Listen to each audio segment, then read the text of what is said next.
पहले। Electrode potential.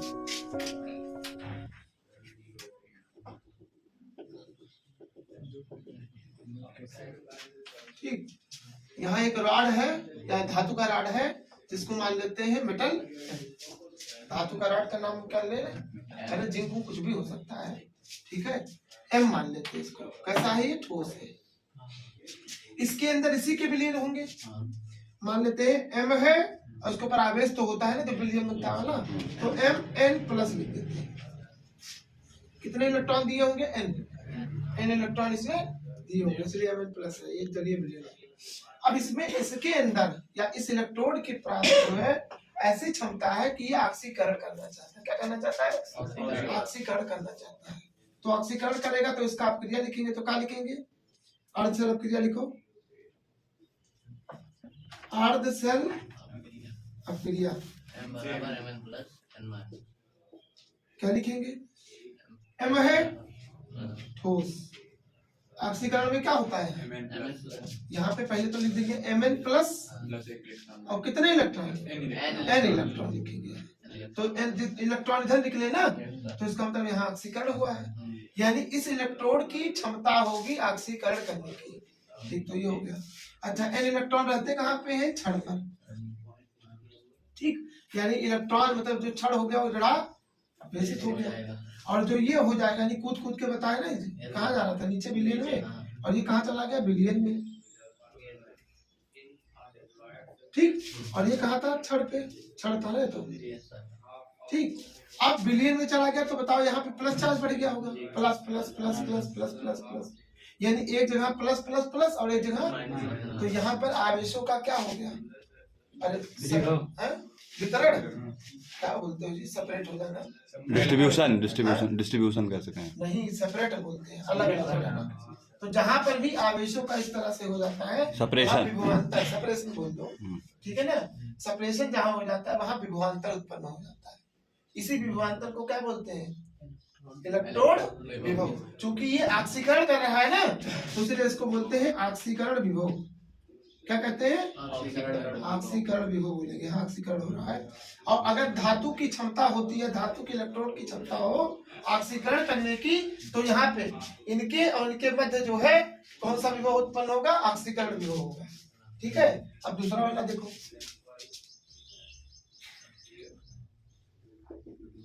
आपने ये देखा होगा, मान लीजिए इस इलेक्ट्रोड को बोलते हैं एक्स, अब अलग अलग थोड़ा लिखेंगे ना, और इसके अंदर इसकी आयन है, क्या लिखते हैं, एक्स एन प्लस लिखते हैं।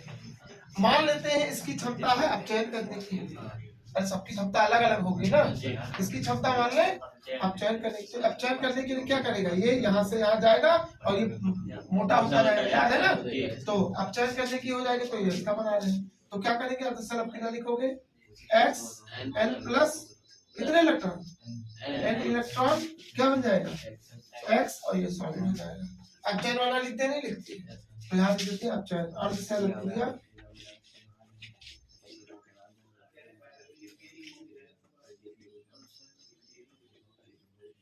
कौन सा वाला, अपचयन वाला। ठीक, दोनों लिखने के बाद यानी यहाँ इसकी क्षमता होगी, क्षमता ऑक्सीकरण करने की, यहाँ इसकी क्षमता है अपचयन करने की।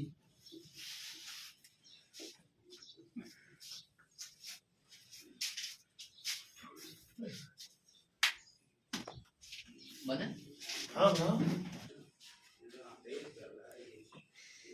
एम सॉलिड से M N plus plus N E minus. एक इलेक्ट्रोड होता है जिसकी क्षमता होती है ऑक्सीकरण करने की, एक इलेक्ट्रोड होता है अपचयन करने की, उसकी क्षमता होती है, और एक ऐसा होता है जो कुछ नहीं करना चाहता है, तो उसको बोलते हैं अक्रिय इलेक्ट्रोड, जो कुछ ना करना चाहे। ठीक है, तो वो खाली उसका काम होता है धारा का प्रवाह कराना, बाकी कुछ काम नहीं है।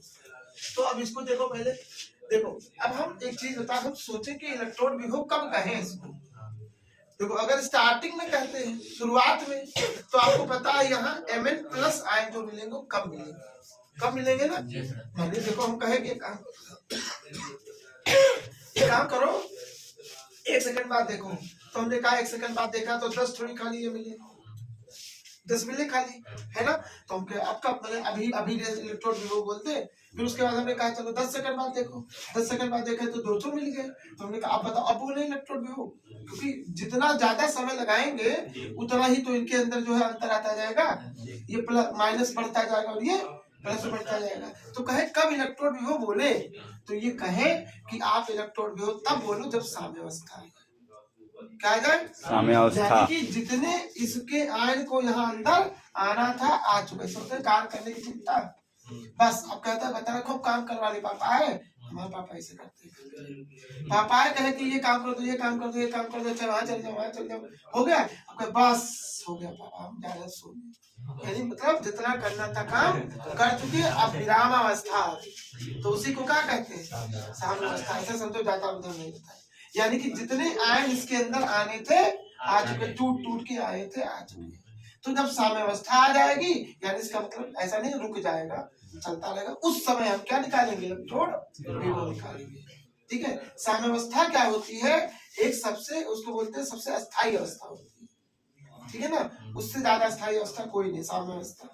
ठीक है, अब क्या है तो उस समय हम कहेंगे कि इनके इलेक्ट्रोडों क्या है, इलेक्ट्रोडों और उनके आयनों के मध्य क्या उत्पन्न हो जाता है, विभवांतर। क्या उत्पन्न होता है, किसके कारण, आवेशों में जो सेपरेशन होता है, सेपरेशन हिंदी नहीं जानते, ठीक है, सेपरेशन के कारण क्या उत्पन्न हो जाता है, पृथक्करण ही बोलते, चलो बहुत बढ़िया, उत्पन्न हो जाता है आवेशों के मध्य पृथक्करण उत्पन्न हो जाता है, जिसकी वजह से यहाँ क्या उत्पन्न हो जाता है, विभवांतर, और इसी विभवांतर को हम क्या कहते हैं, इलेक्ट्रोड। और अगर धातु आयन इलेक्ट्रोड की क्षमता क्या होती है, ऑक्सीकरण करने की, तो इस विभव को हम या इस इलेक्ट्रोड विभव को ऑक्सीकरण विभव कहते हैं। तो लिखो यही, हाँ परिभाषा ही तो चल रहा है, लिखो साम्यावस्था पर, ऐसा लिखना साम्यावस्था, साम्यावस्था पर इलेक्ट्रोडों, क्योंकि इलेक्ट्रोडों क्या होता है तो ब्रैकेट में धातु की छड़, धातु की छड़,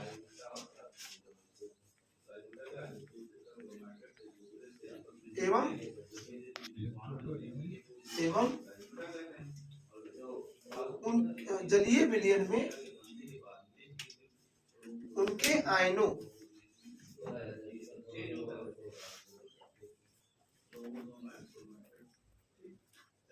के मध्य आवेशों के पृथक्करण के कारण, उनके आयनों के मध्य आवेशों के पृथक्करण के कारण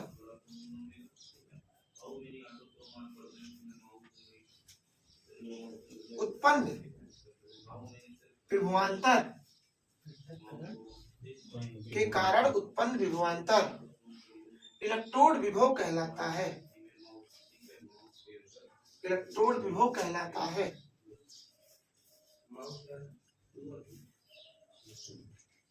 इलेक्ट्रोड विभव कहलाता है। यदि इलेक्ट्रोड की क्षमता ऑक्सीकरण करने की हो,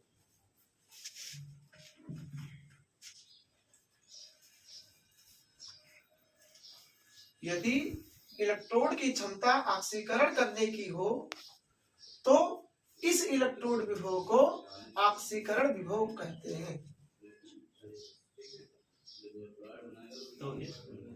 इलेक्ट्रोड विभव को ऑक्सीकरण विभव कहते हैं।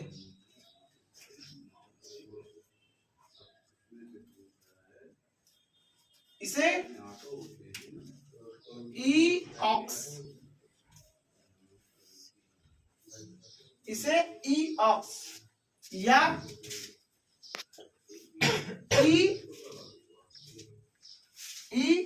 देखो कैसे लिखेंगे, Mn प्लस MN प्लस से प्रदर्शित करते हैं।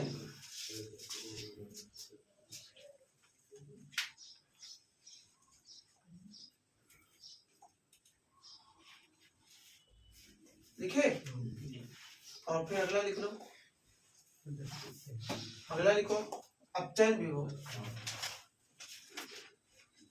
पूरा ऑक्सीकरण विभव का था। ऑक्सीकरण विभव का था।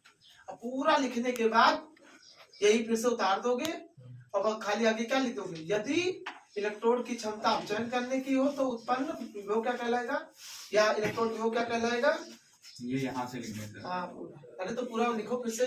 साम्यावस्था पर फिर से पूरा वही इलेक्ट्रोड एक साम्यावस्था पर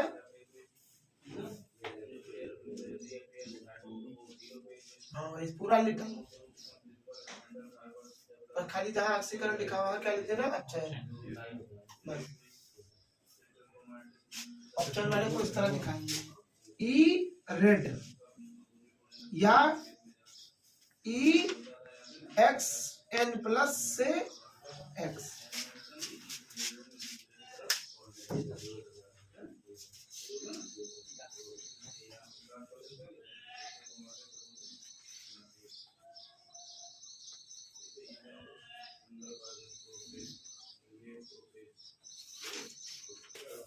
इलेक्ट्रोड विभव को प्रभावित करने वाले कारक। अक्रिय इलेक्ट्रोड।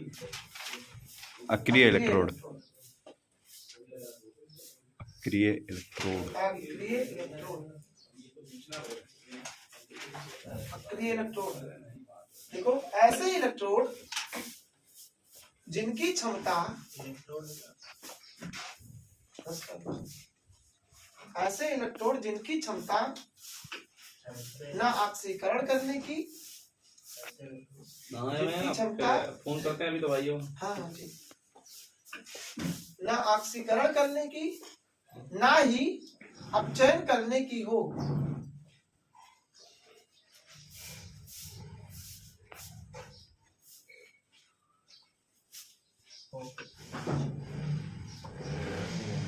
इनका कार्य केवल विद्युत धारा का प्रवाह कराना,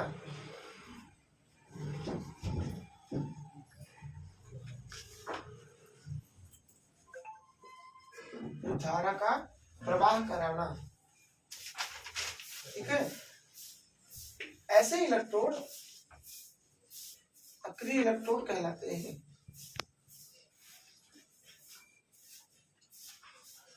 अक्रिय इलेक्ट्रोड कहलाते हैं, जैसे प्लैटिनम। प्लैटिनम देखो जब क्रिया करता है नहीं, तो प्लैटिनम अक्रिय सबसे नीचे प्लैटिनम। प्लैटिनम ठीक है, प्लैटिनम पीटी। और एक लिख दो ग्रेफाइट। ग्रेफाइट जो लगा होता है वो देखोगे सेल मोटा वाला जो टार्च में लगता है, उसमें काला काला रहता नहीं है अंदर, पेंसिल में भी ग्रेफाइट होता है। ठीक, तो ग्रेफाइट जो होता है वो खाली धारा का प्रवाह कर। आपने सुना होगा नाम कि यही एक ऐसा अधातु है, कार्बन है ना, कार्बन से बना है। कार्बन का क्या होता है, अपन रूप बोलते हैं इसको। कार्बन के कितने परमाणु होते हैं, 3 होते हैं। कार्बन के हीरा, ग्रेफाइट और एक फ्लोरीन बोलते हैं। फुटबॉल जैसे संरचना होती है। C60। हाँ C60 बोलते हैं। कार्बन 60 होता है उसमें। ठीक है, तो ये कार्बन का परमाणु कार्बन से ही बने, ठीक है ना, अलग अलग रूप होते हैं। तो ये जो ग्रेफाइट होता है यही एक ऐसा अधातु है जो क्या होता है, विद्युत धारा का प्रवाह होने देता है। नहीं तो बाकी सब जितने अधातु हैं सबके सब अपने अंदर से विद्युत धारा का प्रवाह नहीं होते, यानी कुछ तो होते कुचालक, और ये जो ग्रेफाइट होता है वो कुचालक होता है, वाद है इसको बोलते हैं ना। हाँ तो ये, तो इसका मतलब इनका काम खाली क्या है, अपने अंदर से धारा का प्रवाह करवाना, बाकी ये रिएक्शन में भाग नहीं लेते। तो ये हो गया। अब इसके बाद लिखो हेडिंग डालो में, इलेक्ट्रोड विभव को प्रभावित करने वाले कारक। इलेक्ट्रोड विभव को प्रभावित करने वाले कारक।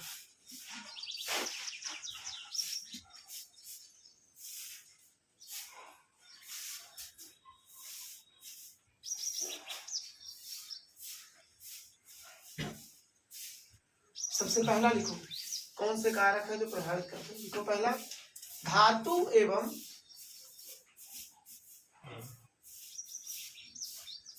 धातु आयनों की प्रकृति।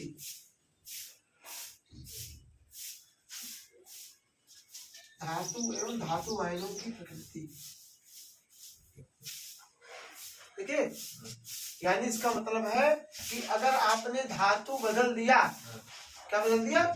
धातु बदल दिया। एक है आयरन का यानी लोहे का, और एक है जिंक का, एक है क्रोमियम का, तो सबकी क्षमता अलग अलग होती, इन सबका इलेक्ट्रॉन वो अलग अलग आएगा। ठीक, क्या आएगा? अलग अलग आएगा। मान लीजिए एक धातु आयन है, आप बताओ कौन सा ऐसा है धातु का आयन है जो आप परिवर्ती आक्सीकरण संख्या दिखाता है? परिवर्ती आक्सीकरण संख्या दिखाता है? Mn है, Mn। Mn, हाँ Mn भी है। और अरे सात लोहा आयरन, हाँ आयरन Fe2+ Fe3+ Fe3+ जो दिखाता ना अलग अलग, तो Fe2+ का इलेक्ट्रॉन भी वो दूसरा होगा और Fe3+ का दूसरा होगा। समझ गए? इसका मतलब है अगर धातु सेम हो लेकिन उनके आयन क्या हो अलग अलग, तो भी इलेक्ट्रॉन भी वो क्या होगा अलग अलग। और अगर धातु अलग अलग है तब तो इलेक्ट्रॉन भी वो अलग होगा। तो लिखो इसमें, यदि धातुओं में अंतर हो या धातु भिन्न हो, हाँ इसी में लिखना, हाँ इसी के आगे लिखना है। देखो यदि धातु में, हाँ यदि धातु भिन्न भिन्न हो तो इलेक्ट्रोड विभव भी भिन्न भिन्न होगा। तो नहीं इसे लिखा जाएगा, क्या कहना समझाने के लिए।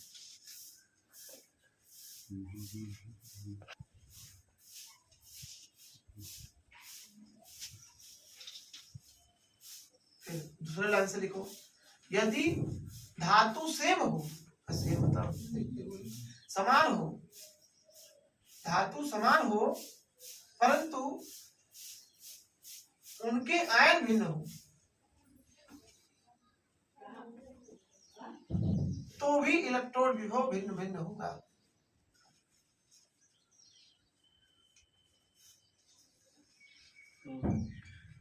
इलेक्ट्रॉन विभव भिन्न भिन्न होगा।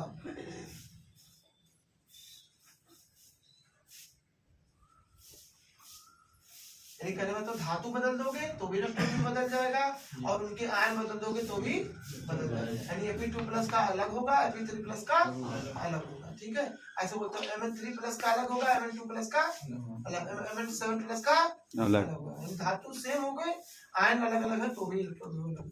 जिंक का अलग होगा और आयरन का अलग होगा, कॉपर का अलग होगा। समझ गए? अब दूसरा लिखो, सांद्रता पर। इसी में है ना कारक वाले में। हाँ, यानी कि पहला धातु एवं धातु आयनों की प्रकृति पर और दूसरा लिखोगे सांद्रता पर। देखो यदि सांद्रता पद है पर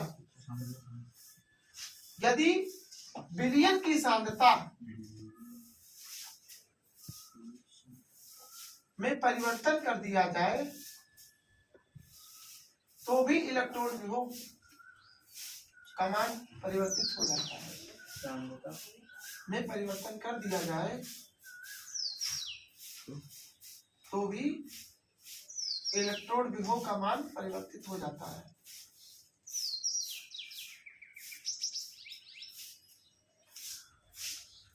वो जो बीच में डब्बा बना के लिखते नहीं थे, हमने कहा काम करो Fe2+ है, इसका हमने कहा 0.1 क्या है, हमने कहा Fe2+ ही रखो। क्या रखो? अच्छा धातु भी सेम है, धातु आयन भी सेम है, लेकिन किसमें बदलाव कर दे? सांद्रता में बदलाव। अगर धातु सेम है, धातु आयन सेम है, और अगर सांद्रता में बदलाव कर दिया तो भी इलेक्ट्रॉन वो बदल जाएगा। तो वही लिखवाए हैं, ठीक है ना? धातु की सांद्रता हाँ लिखे ना, सांद्रता पे लिखे। अच्छा सांद्रता यहाँ लेंगे क्या? तो जो सांद्रता पद यहाँ, सांद्रता पद यहाँ मोलरता, मोलरता तथा गैसों के लिए आंशिक दाब के रूप में लिया जाता है।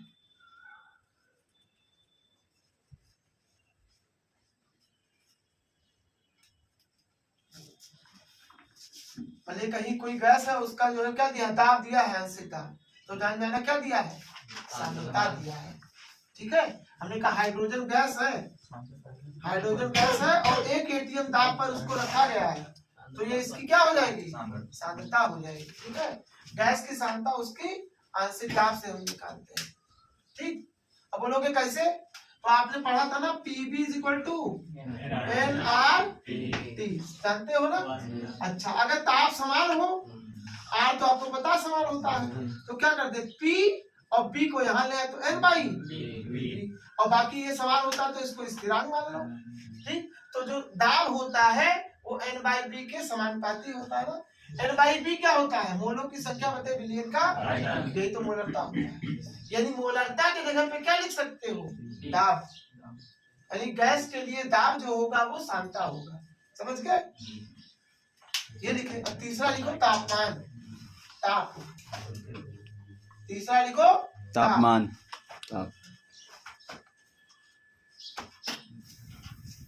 देखो यदि ताप में परिवर्तन कर दिया जाए तो भी इलेक्ट्रोड विभव का मान परिवर्तित हो जाता है।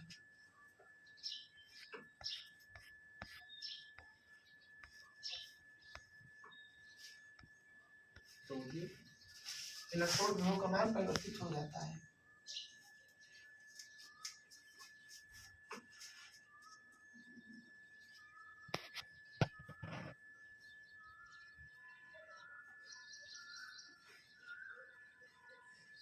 देखो हमने कहा दोनों की सांद्रता भी सेम ले लो, यानी ऊपर वाला जो चीज कहा था धातु आयन अगर बदल गए या धातु बदल गया तो बदल जाएगा, नहीं बदल, हमने कहा धातु सेम नहीं बदलेगा, नहीं बदलेगा। हमने कहा कि धातु आयन अगर अलग अलग ले लोगे तो भी बदल जाएगा, तो हमने कहा काम करो धातु आयन को भी क्या लिख लो, सेम कर दो। अब तो नहीं बदलने वाला ना, नहीं बदलेगा। हमने कहा अगर सांद्रता बदल दिए तो भी बदल जाएगा, तो हमने कहा कि काम करो इसको 0.1 लिखा, इसको भी, यानी अब ये 3, यानी ऊपर के जो दोनों हमने कहा था बदलने वाले, अब तो नहीं बदलेगा, दोनों का सेम आएगा। लेकिन अगर हमने इसको दे दिया ताप 298 और इसको दे दिया ताप 300, तो अब ये बदल जाएगा। धातु आयन सेम है, धातु सेम है, सांद्रता सेम है, लेकिन किसमें बदलाव, ताप में अंतर। अगर ताप में बदलाव है तो भी इलेक्ट्रोड बदल जाएगा। यानी इन तीनों जितना लिखवाए हैं इन तीनों में से कोई भी एक कारक बदलेगा तो इलेक्ट्रोड वो क्या आएगा, अलग ही आएगा। समझे, तो इन्हें बोलते हैं इलेक्ट्रोड विभव को प्रभावित करने वाले कारक। कितने कारक हैं, 3, धातु एवं धातु आयनों की प्रकृति पर, दूसरा है सांद्रता पर और तीसरा है ताप। ठीक है, तो ये 3 ऐसे होते हैं जो इलेक्ट्रोड विभव को प्रभावित करते हैं। अब हम सोच रहे हैं कि तापमान को स्थिर कर दें, क्या कर दें, तापमान को स्थिर कर दें और सांद्रता को भी क्या कर दें, स्थिर कर दें, तो अलग अलग जो है धातु का या धातु आयनों का इलेक्ट्रोड विभव निकाल सकते हैं। ठीक है, और निकालने के बाद उसको एक सीरीज में लगा देंगे, उसको कहते हैं विद्युत रासायनिक श्रेणी। ठीक है, वो पढ़ेंगे कल। हाँ, तो आगे तो